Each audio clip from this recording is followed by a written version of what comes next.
Como agua para chocolate, de Laura Esquivel. Diciembre. Chiles en nogada.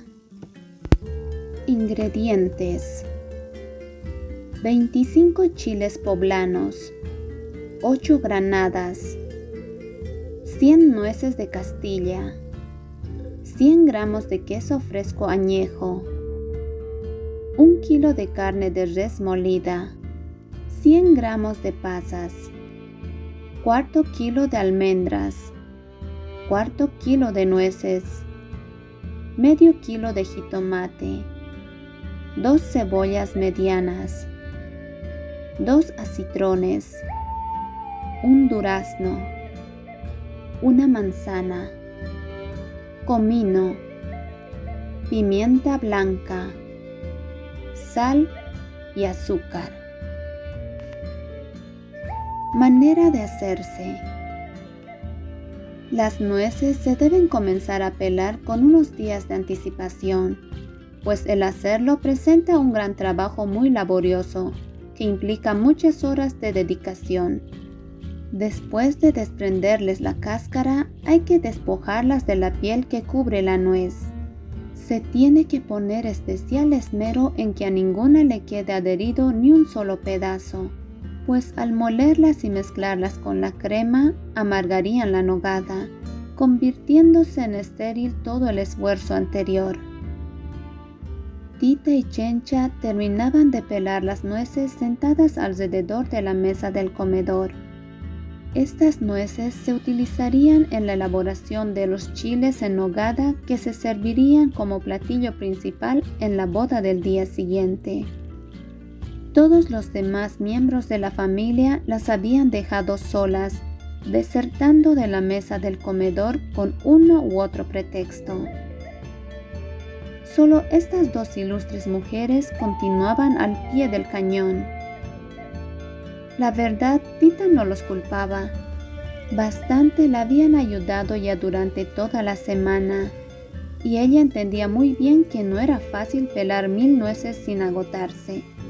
La única persona que conoció que podía hacerlo sin mostrar signos de cansancio en ningún momento fue mamá Elena.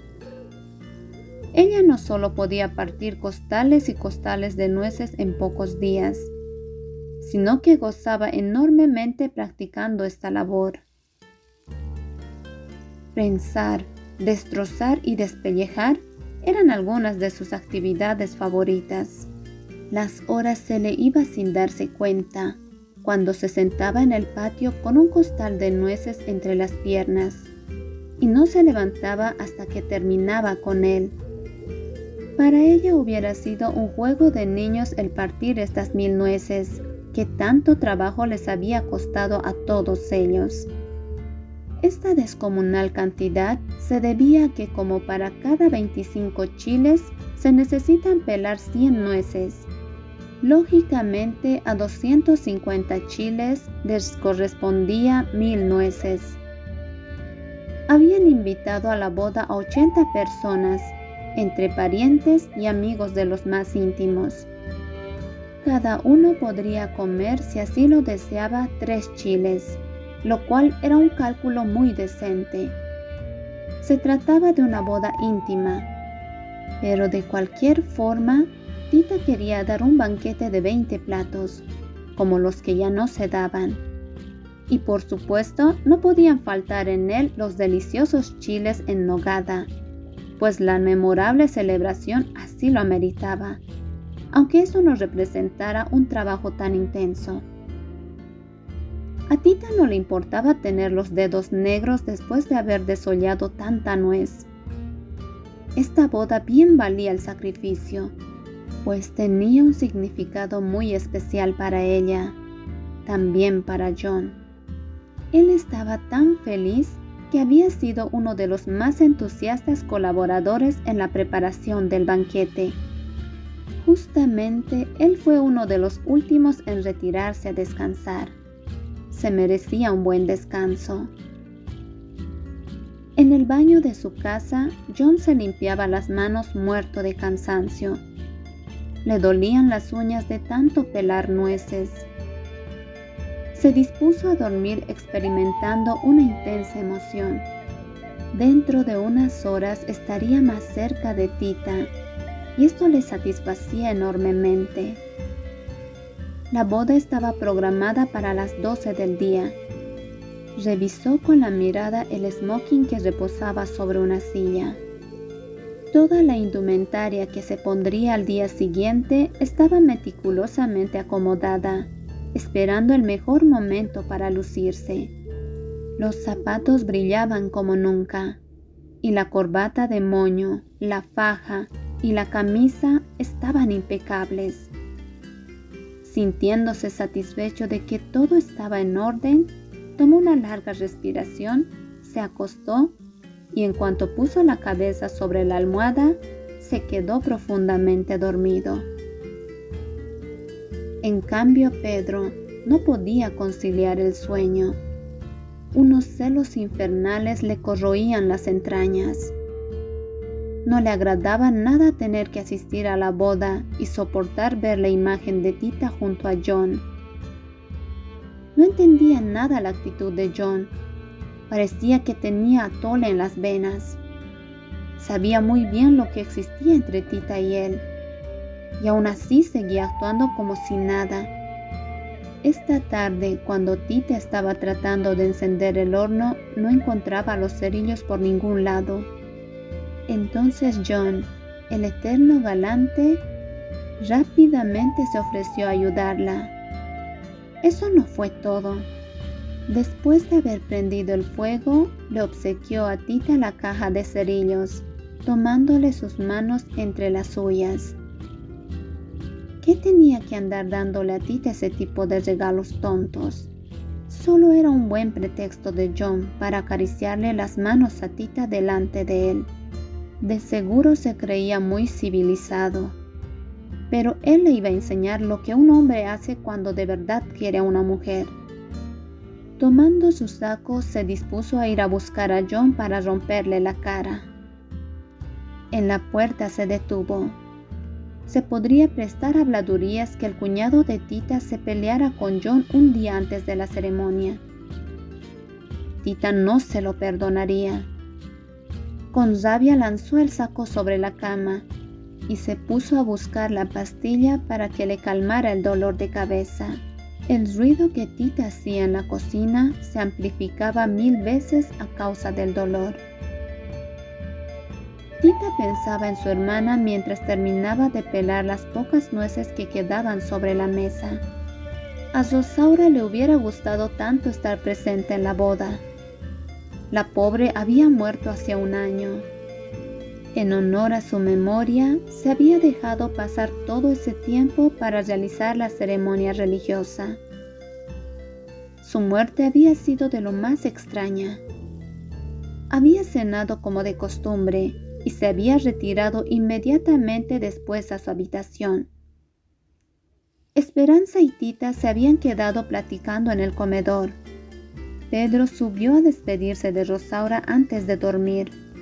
Tita y Esperanza no escucharon nada por lo retirado que el comedor se encontraba de las recámaras. Al principio a Pedro no le causó extrañeza escuchar, aún con la puerta cerrada, las ventosidades de Rosaura.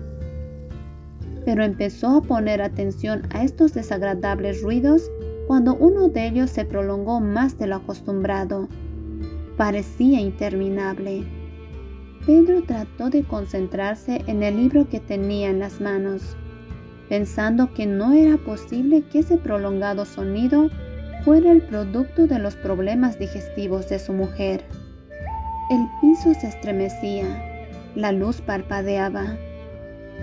Pedro pensó por un momento que con esos cañonazos la revolución se había reiniciado, pero descartó esta posibilidad, pues en el país por ahora había demasiada calma.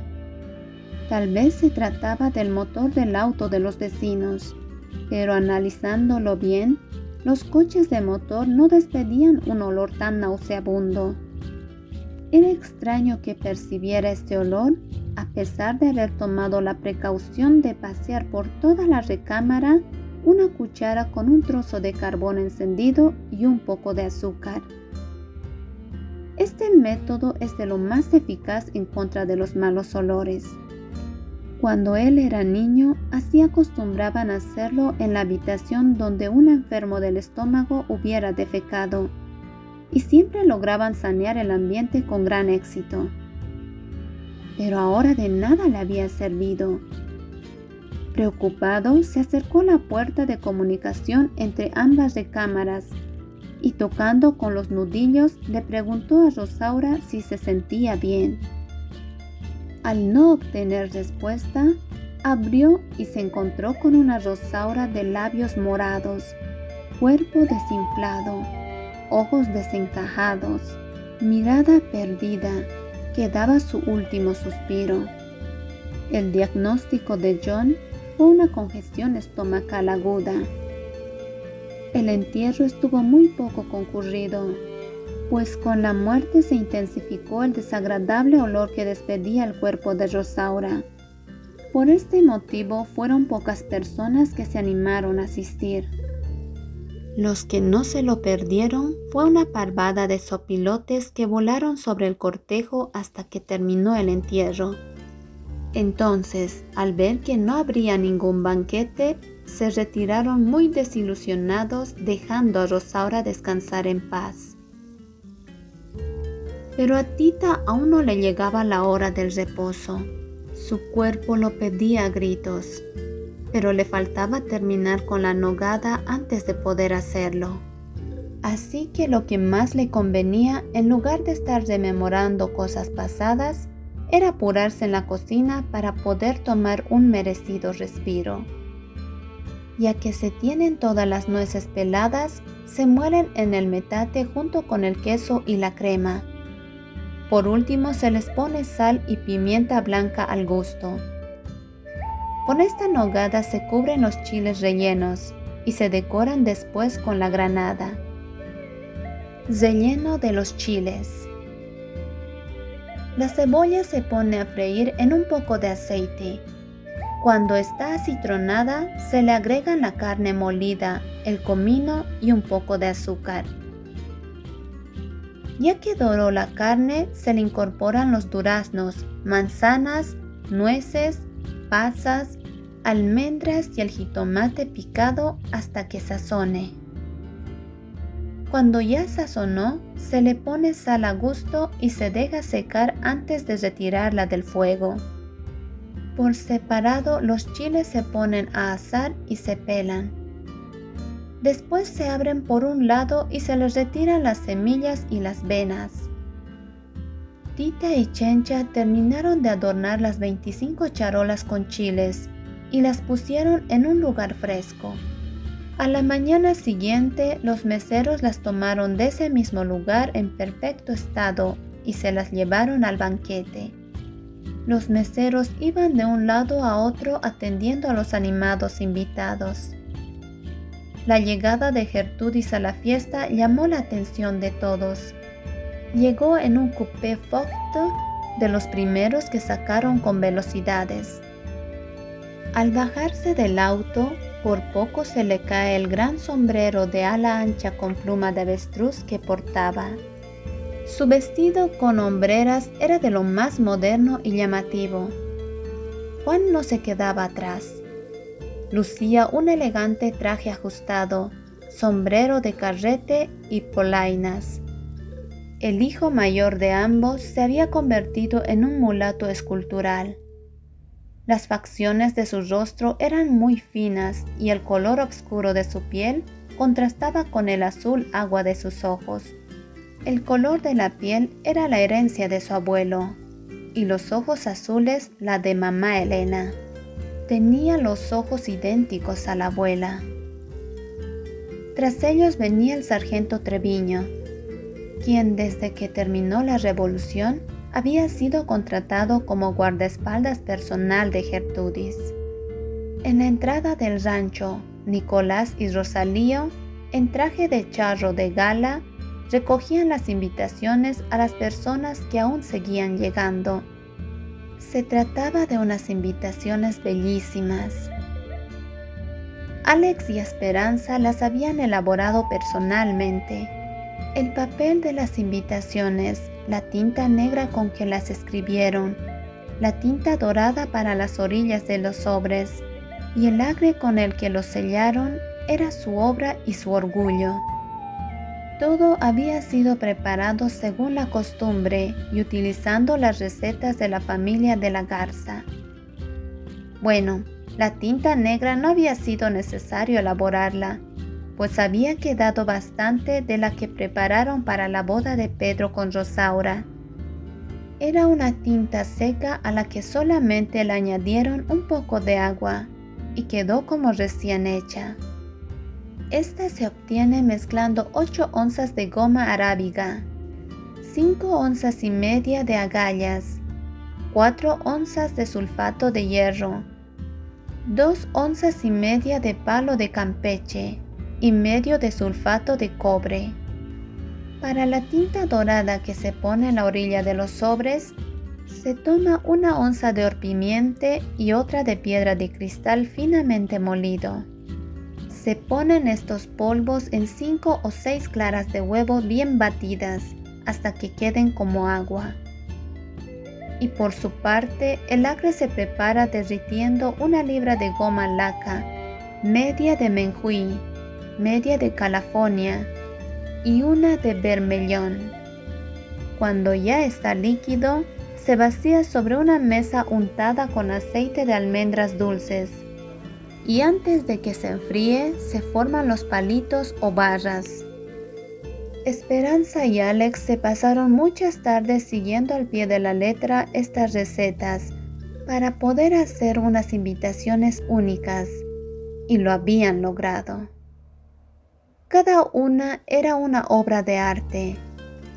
Era el producto de un trabajo artesanal que desgraciadamente estaba pasando de moda, junto con los vestidos largos, las cartas de amor y los valses. Pero para Tita y Pedro nunca pasaría de moda el vals Ojos de Juventud, que en ese momento tocaba la orquesta a petición expresa de Pedro. Juntos se deslizaban por la pista derrochando donaire. Tita lucía esplendorosa. Los 22 años que había transcurrido desde la boda de Pedro con Rosaura parecían no haberla rozado siquiera. A sus 39 años aún seguía fresca y rozagante, como un pepino recién cortado. Los ojos de John los seguían mientras bailaban y denotaban ternura con un destello de resignación. Pedro rozaba tiernamente su mejilla con la de Tita, y ella sentía que la mano de Pedro en su cintura la quemaba como nunca. ¿Te acuerdas de cuando escuchamos por primera vez esa pieza? Nunca lo olvidaré. Esa noche no dormí pensando en pedir tu mano de inmediato. No sabía que tendría que dejar pasar 22 años para volverte a preguntar si quieres ser mi esposa. ¿Lo dices en serio? Claro. No quiero morirme sin lograr que lo seas. Siempre he soñado con entrar contigo a una iglesia llena de flores blancas y tú en medio de todas como la más bella. ¿Vestida de blanco? Por supuesto. Nada te lo impide. ¿Y sabes qué? Ya que estemos casados, quiero tener un hijo contigo. Aún estamos a tiempo, ¿no crees? Ahora que Esperanza nos deja, vamos a necesitar compañía. Tita no pudo responderle a Pedro. Un nudo en la garganta se lo impidió. Unas lágrimas rodaron lentamente por sus mejillas, sus primeras lágrimas de felicidad. Y quiero que sepas que no me vas a convencer de no hacerlo. No me importa lo que piensen ni mi hija ni nadie más. Hemos pasado muchos años cuidándonos del qué dirán, pero desde esta noche nadie me va a poder separar de tu lado. La verdad, a estas alturas, a Tita también le importaba un comino lo que la gente pensara al hacer pública la relación amorosa que existía entre Pedro y ella. Por 20 años habían respetado el pacto que ambos habían establecido con Rosaura y ya estaba cansada. El acuerdo consistía en que, tomando en consideración que para Rosaura era vital el seguir aparentando que su matrimonio funcionaba de maravilla y que para ella era importantísimo que su hija creciera dentro de la sagrada institución de la familia, la única, según ella, que le daría una fuerte formación moral. Pedro y Tita se habían comprometido a ser de lo más discretos en sus encuentros y a mantener oculto su amor. Ante los ojos de los demás siempre serían una familia de lo más normal. Para esto, Tita debía renunciar a tener un hijo ilícito.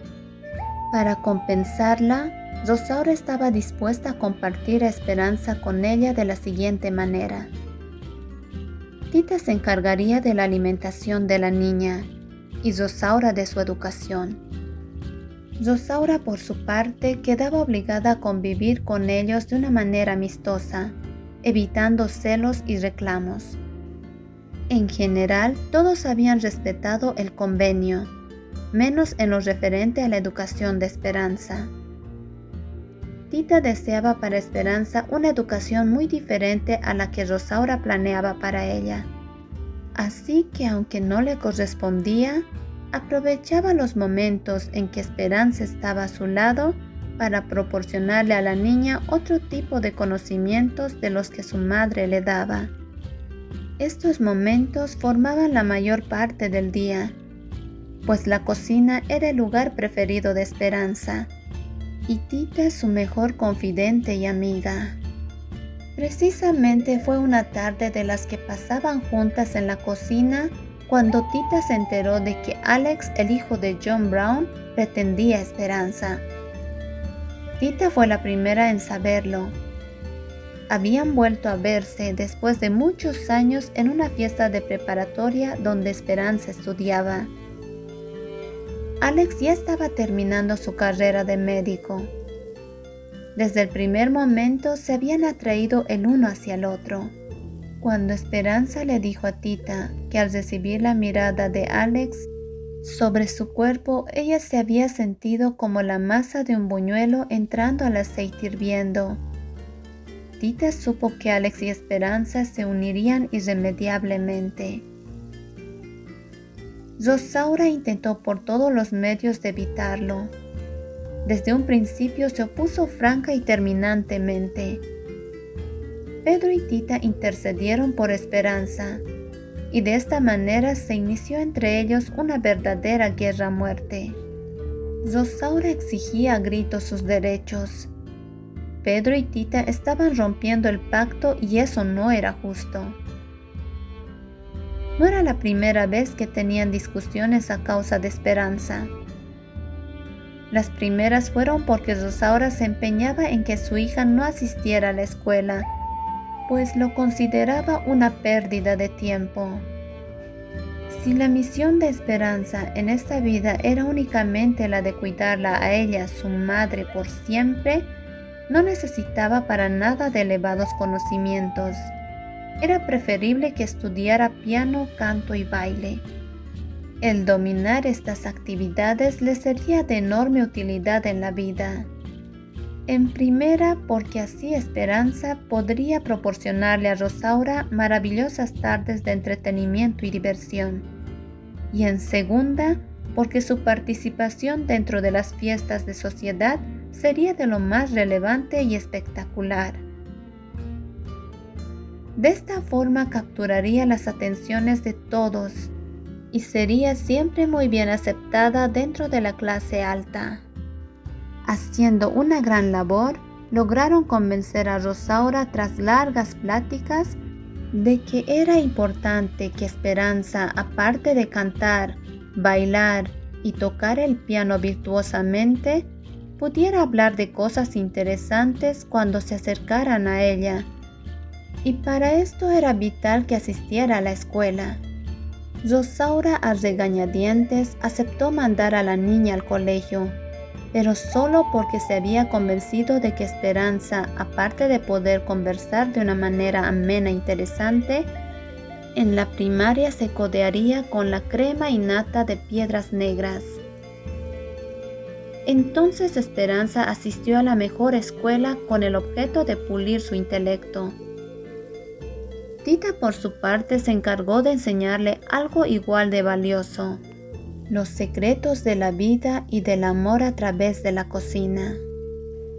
La victoria obtenida sobre Rosaura fue suficiente como para no volver a tener otra fuerte discusión, hasta ahora en que se había presentado Alex, y con él la posibilidad de un noviazgo. Rosaura enfureció al ver que Pedro y Tita apoyaban incondicionalmente a Esperanza. Por todos los medios a su alcance, luchó como una leona para defender lo que por tradición le correspondía: una hija que velara por ella hasta la muerte.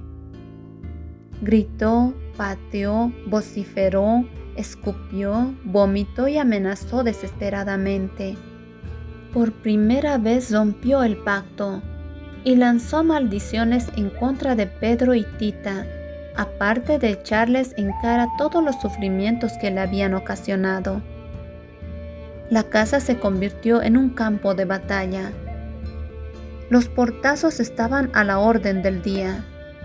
Afortunadamente estos pleitos no se prolongaron por mucho tiempo, pues a los pocos días de la más violenta y desgarradora lucha entre los dos bandos, Rosaura, a causa de grandes problemas digestivos, había muerto de la manera en que murió. El haber logrado la boda entre Alex y Esperanza era su mayor triunfo de Tita. Qué orgullosa se sentía de ver a Esperanza tan segura de sí misma, tan inteligente, tan preparada, tan feliz, tan capaz, pero al mismo tiempo tan femenina y tan mujer en el más amplio sentido de la palabra. Se veía bellísima con su vestido de novia, bailando con Alex el vals Ojos de Juventud. En cuanto la música terminó, los Lobo, Paquita y Jorge se acercaron a felicitar a Pedro y a Tita. «Felicidades, Pedro.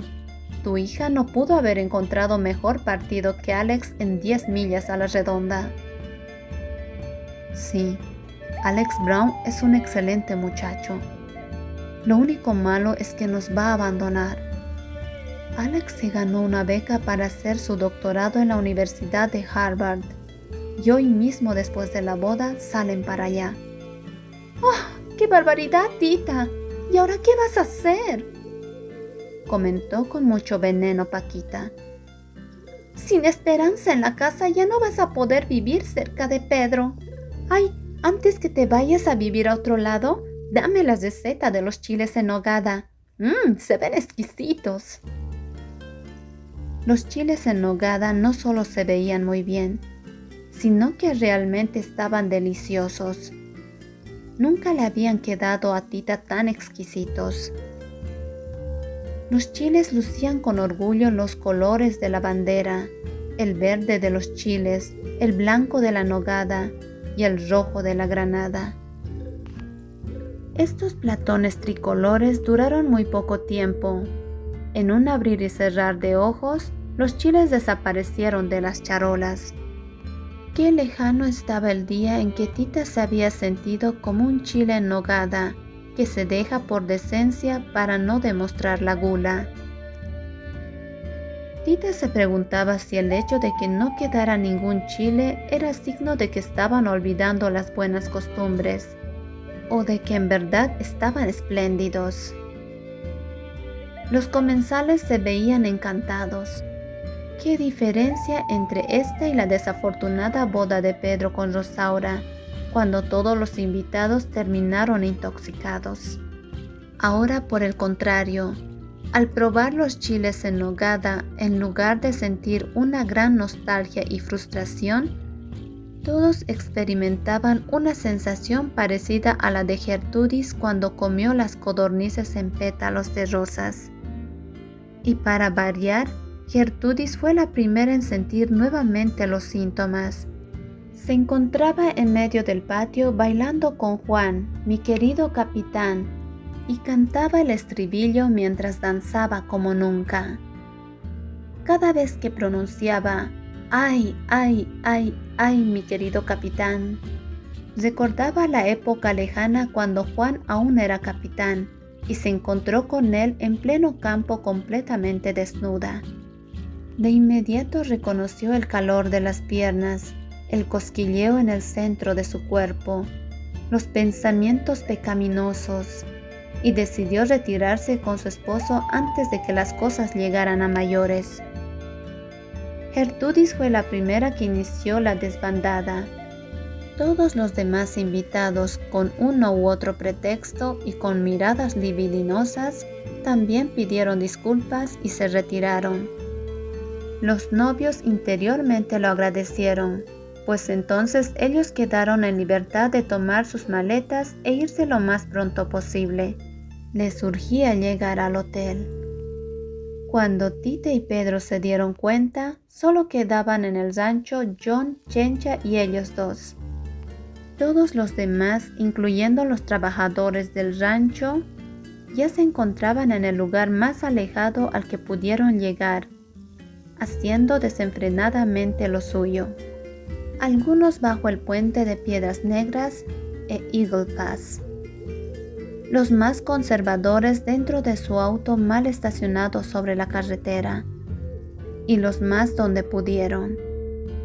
Cualquier sitio era bueno, en el río, en las escaleras, en la tina, en la chimenea, en el horno de una estufa, en el mostrador de la farmacia, en el ropero, en las copas de los árboles.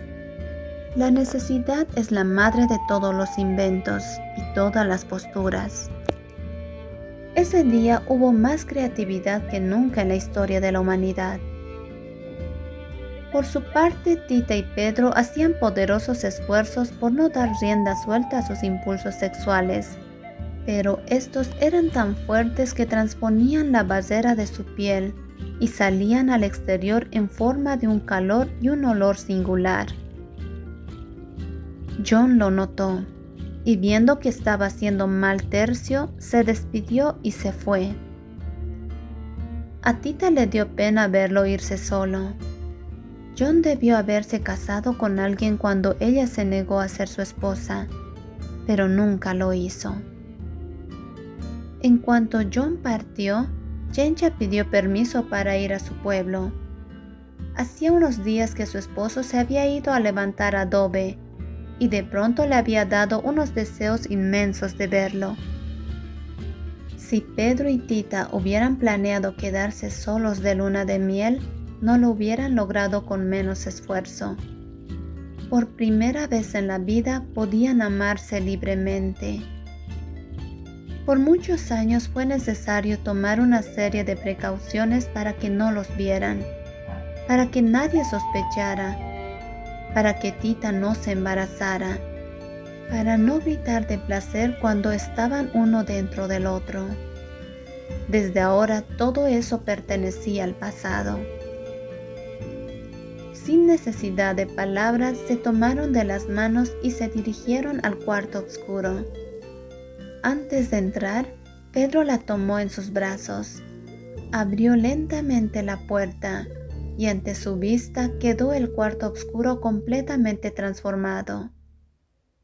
Todos los triques habían desaparecido. Solo estaba la cama de latón tendida regiamente en medio del cuarto. Tanto las sábanas de seda como la colcha eran de color blanco, al igual que la alfombra de flores que cubría el piso, y los 250 cirios que iluminaban el ahora mal llamado cuarto oscuro.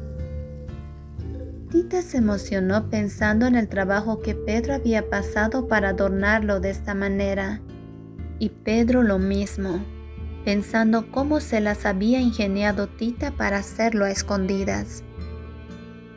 Estaban tan henchidos de placer que no notaron que en un rincón del cuarto Nacha encendía el último cirio y haciendo mutis se evaporaba. Pedro depositó a Tita sobre la cama y lentamente le fue quitando una a una todas las prendas de ropa que la cubrían. Después de acariciarse y mirarse con infinita ternura, dieron salida a la pasión con tantos años contenida. El golpeteo de la cabeza de latón contra la pared y los sonidos guturales que ambos dejaban escapar se confundieron con el ruido del millar de palomas volando sobre ellos en desbandada.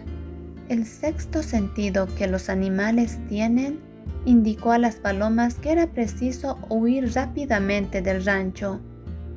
Lo mismo hicieron todos los demás animales: las vacas, los cerdos, las gallinas, las codornices, los borregos y los caballos. Tita no podía darse cuenta de nada. Sentía que estaba llegando al clímax de una manera tan intensa que sus ojos cerrados se iluminaron y ante ella apareció un brillante túnel. Recordó en ese instante las palabras que algún día John le había dicho: si por una emoción muy fuerte se llega a encender todos los cerillos que llevamos en nuestro interior de un solo golpe, se produce un resplandor tan fuerte que ilumina más allá de lo que podemos ver normalmente, y entonces ante nuestros ojos aparece un túnel esplendoroso y que muestra el camino que olvidamos al momento de nacer y que nos llama a reencontrar nuestro perdido origen divino. El alma desea reintegrarse al lugar de donde proviene, dejando al cuerpo inerte. Tita contuvo su emoción. Ella no quería morir. Quería experimentar esta misma explosión de emociones muchas veces más. Este solo era el inicio. Trató de normalizar su agitada respiración y hasta entonces percibió el sonido del aleteo del último grupo de palomas en su partida. Aparte de este sonido, solo escuchaba el de los corazones de ambos. Los latidos eran poderosos. Inclusive podía sentir el corazón de Pedro chocar sobre la piel de su pecho. De pronto este golpeteo se detuvo abruptamente. Un silencio mortal se difundió por el cuarto. Le tomó muy poco tiempo darse cuenta de que Pedro había muerto. Con Pedro moría la posibilidad de volver a encender su fuego interior. Con él se iban todos los cerillos. Sabía que el calor natural que ahora sentía se iba a ir extinguiendo poco a poco, devorando su propia sustancia tan pronto como le faltara el alimento para mantenerlo. Seguramente Pedro había muerto en el momento del éxtasis, al penetrar en el túnel luminoso. Se arrepintió de no haberlo hecho ella también. Ahora le sería imposible ver nuevamente esa luz, pues ya no era capaz de sentir nada. Quedaría vagando errante por las tinieblas toda la eternidad, sola, muy sola. Tenía que encontrar una manera, aunque fuera artificial, de provocar un fuego tal que pudiera alumbrar ese camino de regreso a su origen y a Pedro. Pero primero era preciso calmar el frío congelante que la empezaba a paralizar. Se levantó, fue corriendo por la enorme colcha que había tejido noche tras noche de soledad e insomnio y se la echó encima. Con ella cubrió las 3 hectáreas que comprendía el rancho en su totalidad. Sacó del cajón de su buró la caja de cerillos que John le había regalado. Necesitaba mucho fósforo en el cuerpo. Se empezó a comer uno a uno los cerillos que contenía la caja. Al masticar cada fósforo cerraba los ojos fuertemente e intentaba reproducir los recuerdos más emocionantes entre Pedro y ella.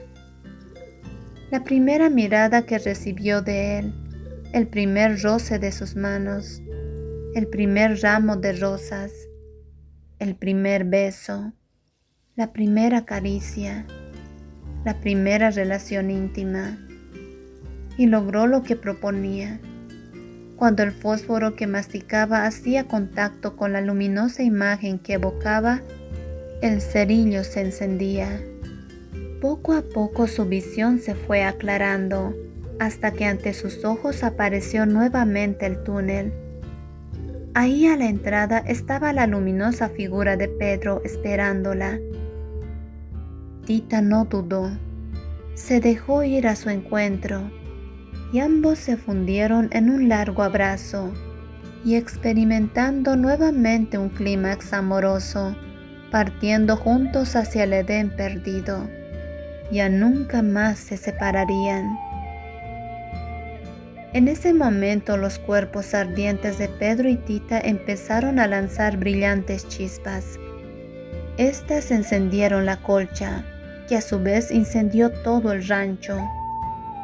Que a tiempo habían emigrado los animales para salvarse del incendio. El cuarto oscuro se convirtió en un volcán voluptuoso. Lanzaba piedras y ceniza por doquier. Las piedras, en cuanto alcanzaban altura, estallaban, convirtiéndose en luces de todos los colores. Los habitantes de las comunidades cercanas observaban el espectáculo a varios kilómetros de distancia, creyendo que se trataba de los fuegos artificiales de la boda de Alex y Esperanza. Pero cuando estos fuegos se prolongaron por una semana, se acercaron con curiosidad. Una capa de ceniza de varios metros de altura cubría todo el rancho. Cuando Esperanza, mi madre, regresó de su viaje de bodas, solo encontró bajo los restos de lo que fue el rancho este libro de cocina que me heredó al morir y que narra en cada una de sus recetas esta historia de amor enterrada. Dicen que bajo las cenizas floreció todo tipo de vida, convirtiendo ese terreno en el más fértil de la región. Durante mi niñez yo tuve la fortuna de gozar de las deliciosas frutas y verduras que ahí se producían. Con el tiempo, mi mamá mandó construir en ese terreno un pequeño edificio de departamentos. En uno de ellos aún vive Alex, mi padre. El día de hoy va a venir a mi casa a celebrar mi cumpleaños. Por eso estoy preparando tortas de Navidad, mi platillo favorito. Mi mamá me las preparaba cada año. Mi mamá, cómo extraño su sazón, el olor de su cocina, sus pláticas mientras preparaba la comida, sus tortas de Navidad. Yo no sé por qué a mí nunca me han quedado como a ella, y tampoco sé por qué derramo tantas lágrimas cuando las preparo. Tal vez porque soy igual de sensible a la cebolla que Tita, mi tía abuela, quien seguirá viviendo mientras haya alguien que cocine sus recetas.